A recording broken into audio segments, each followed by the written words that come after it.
நத்தம் செய்திகள். செய்திகள் உடனுக்குடன். நத்தத்தில் ஆளுநரை கண்டித்து காங்கிரஸ் கட்சி கண்டன ஆர்ப்பாட்டம். நத்தம் 19/1/2023.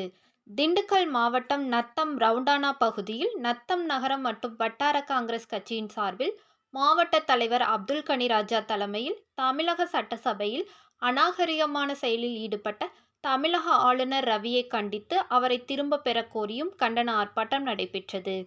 இதில் நகர தலைவர் முகமது அலி, வட்டார தலைவர்கள் பழனியப்பன், செல்வம், ராஜ்கபூர், ராமகிருஷ்ணன், பேரூராட்சி கவுன்சிலர்கள் உசைன் பரிதா, நிர்வாகிகள் அம்சவல்லி, ஜின்னா, துரைசாமி, ராஜேந்திரன், சுப்பிரமணி, சித்திக், குமார், சுப்பையா, ஐஎன்டியூசி கருப்பையா, இத்ரிஸ், சின்னசாமி, சின்னக்கண்ணு, ஆண்டிச்சாமி, அழகர்சாமி உள்ளிட்ட ஒன்றிய நகர கிளை கழக நிர்வாகிகள் கலந்து கொண்டனர்.